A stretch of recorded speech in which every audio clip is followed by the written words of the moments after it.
कहानी के 10वें भाग में मैं अपनी कहानी अनिर्णित निर्णय को अपनी ही जुबानी आगे बढ़ाती हूँ। निर्मल, जिसके सामने फिर से पार्टी ज्वाइन करने की चुनौती आ खड़ी हुई थी, अपनी सोचों में बदस्तूर डूबा रहा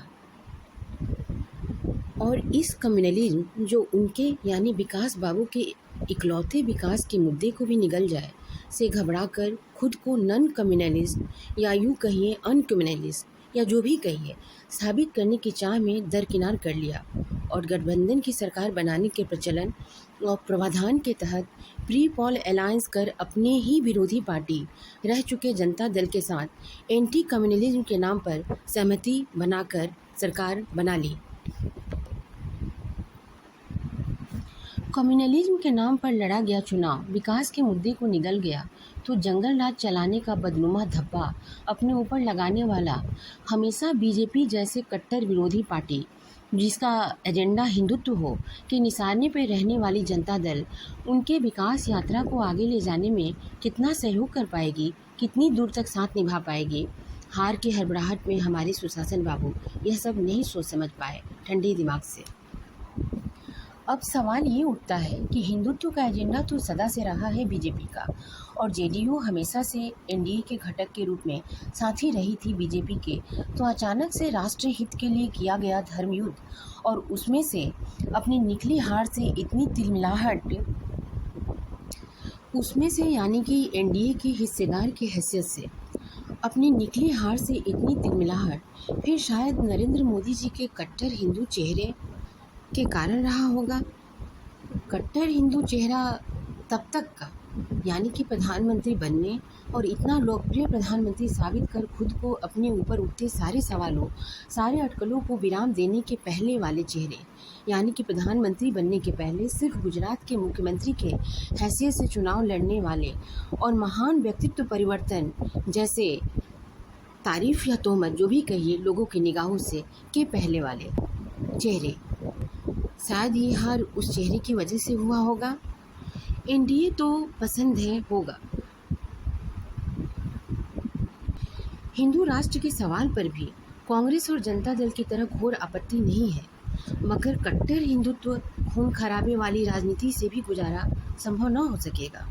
सो तौबा कर लिया होगा ऐसे कम्युनलिज्म से और भुला दिए होंगे 18-20 सालों के एनडीए के होने के कॉन्सेप्ट को, मगर नहीं सोचा होगा कि इधर धर्म की कट्टरता भले ही क्षणिक रही मुंह बात सामने आ खड़ी हुई है तो उधर जनता दल भी अपनी जातिगत पहचान जातियों के वर्गीकरण यानी कि भूरा बाल वर्सेस नन भूरा बाल और जातियों के नाम पर चुनाव लड़ने और जीतने की माहिर खिलाड़ी और उस्ताद है और उसके एम-वाई समीकरण का सदुपयोग बिना किसी शर्म हया के करते रहने से कौन नहीं वाकिफ होगा। एम-वाई वही बोले तो मतलब मुस्लिम एंड यादव, यादवों के साथ मुस्लिमों को इस तरह एकजुट कर लेना क्या मुस्लिम ध्रुवीकरण नहीं है या मुस्लिम कम्युनलिज्म? मगर शायद सुशासन बाबू एंटी कम्युनलिज्म के विचारों वाले हड़बड़ी में इतनी दूर की नहीं सोच पाए होंगे और कम्युनलिज्म को ही सबक सिखा देने के लिए एनडीए से टूटकर जनता दल में जा जुड़े होंगे। तार पर छूटा तो तरकुल पर लटका, तार पर से छूटा तो तरकुल पर जा लटका।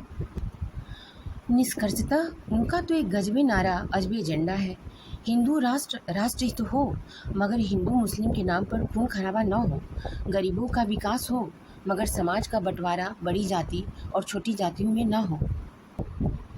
भूरा बाल तो नन भूरा बाल, ये तो अपने पूरे राजनीतिक जीवन में इसी बिहार में रहते हुए कभी उनके संज्ञान में ही नहीं आया होगा।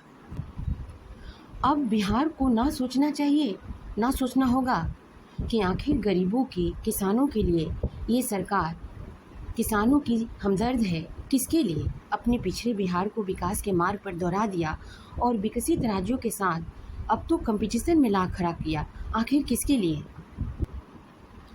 सोए सोए सोचते मन में उजबुजाहट सी होने लगी।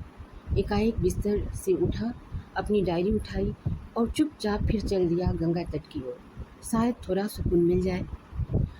ममता का अचानक हुए इस व्यक्तित्व परिवर्तन, हृदय परिवर्तन उसे और भी कसमसा दे जा रही थी। बार बार खुद को सुमन की कहानी के पीछे दौड़ इधर उधर की खबरें देख सुनकर ख्यालों की दुनिया में खो जाता था वो। और उसके बाद कुछ भी करने की हिम्मत बाकी नहीं रह पाती थी उसमें। ऐसी छोटी मोटी बातें तो होती ही रहती हैं राजनीति में, मगर शायद उसका मन अभी भी अपने कमज़ोर वक्त से निकल नहीं पाया है, जिसके कारण अपनी पुरानी दुनिया में लौट जाने यानी पार्टी ज्वाइन कर लेने के लिए ठोस कदम उठाने में सक्षम नहीं हो पा रहा है वो। उसकी बीती हुई जिंदगी जैसे आने वाली राजनीतिक जीवन की छाया न बन जाए और फिर से सब कुछ दोहरा न जाए। इस संशय और डर जो इसके भीतर घर कर गया है के कारण सख्त निर्णय अभी भी नहीं ले पा रहा है। अब देखें ममता का यह पुनर्प्रवेश उसे कितना सहारा देती है, कितना साथ निभाती है उसका इस द्वंद्व से निकाल कर ला पाने में खुद को। एक सबक सिखाने के लिए चला गया था, एक सबक सीख कर लौटा। ममता लौट आई सुधरने की राह पर और वो छोड़ाया सुमन को सुधरने के लिए राहों में। हर वक्त कानों में एक ही बात गूंजती रहती थी, तुमने मेरा इस्तेमाल किया, मेरे साथ जाती की। क्या उसने सुमन के पति के साथ कानूनी लड़ाई मोल लेनी चाहिए थी? एक ऐसी कानूनी लड़ाई जिसका कोई आधार ही न था उस सुमन के लिए, जो कभी समीर तो कभी आलोक के पाले में डोलती रही थी। मुजरिमों की तरह भागता रहा था वो समीर से, जो उस पर उसकी पत्नी को बहकाने का इल्ज़ाम लगाकर उसके खून का प्यासा होकर पागलों की तरह ढूंढ रहा था उसे। एक तरफ से पागलों की तरफ ढूंढ रहा था उसे एक तरफ, तो दूसरी तरफ छाया जो इस देश का धर्म, समाज और कानून को एक नई परिभाषा देना चाह रही थी। उसके अनुसार उसके कानूनों को समाज से कोई लेना देना नहीं था, तो उसके समाज को उसके धर्म से मतलब रखने का अर्थ से अनजान थी वो। अनजान थे उसके समाज उसके पीछे अपने अनकट्ठल बकथुथनों, कृत्यों और अपराधों के लिए गिरगिराने के लिए वही छाया उसे दोहरा भगा रही थी, क्योंकि निर्मल इस भारत देश का सपूत था और इसके धर्म, समाज और कानून में विश्वास और गर्व रखता था।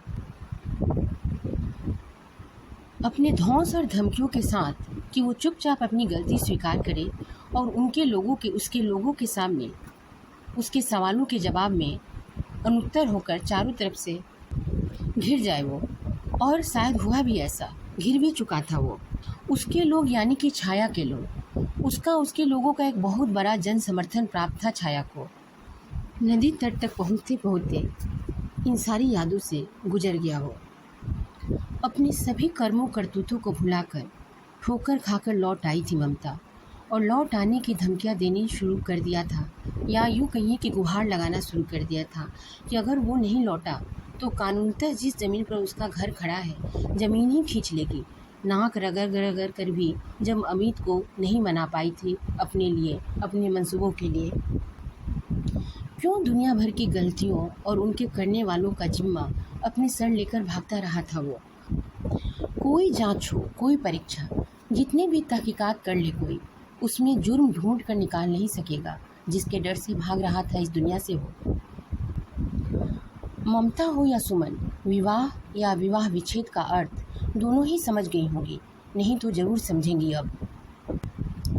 लौट आना तो उसका समाज के अनुरूप था, धर्म के संगत, मगर वो सुमन जो अभी भी कहीं न कहीं अमित को विलेन बनाकर, जो खेल खेल कर उसके लौट आने को अस्थायी बता रही है, उसके चरित्र का कोई ठौर ठिकाना है? उसे खुद को मजबूत करना होगा, मन में उठ रहे सवालों को ठोस जवाब देकर दबाकर शांत कर देना होगा। कब तक लौट कर भी द्वंद्वित रहेगा वो? सख्त निर्णय लेना होगा उसे, सख्त निर्णय। क्या ममता, क्या सुमन, उसे क्या करना है, किधर जाना है, स्वयं सुनिश्चित करेगा वो। इस बार एक ठोस कदम उठाएगा जो कभी किसी से दुष्प्रभावित या प्रभावित होकर दुखों, असफलताओं से घबराकर पीछे नहीं हटेंगे, अपने पद से भ्रमित नहीं होंगे। इस सख्त निर्णय लेने के पीछे था एक आईना जिसे उसे दिखाना था उन लोगों को जिसके डर से भाग रहा था वो। वो सुमन उसके ख्यालों में भी उसका पीछा नहीं छोड़ेगी।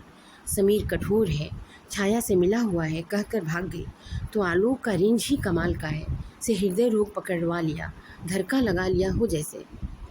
आलोक का क्या कहना, सायना जिससे कोई मैच नहीं है, उसका नहीं कोई सहमति विचारों की उसके साथ भी निभा लेता है। और तबस्सुम का तो जो है वही है, भाई भी बाप भी। और वो शायना कितनी आसानी और सहजता से अपने सभी कैरेक्टर में तालमेल बैठा लेती है, अपना घर भी सलामत रखती है और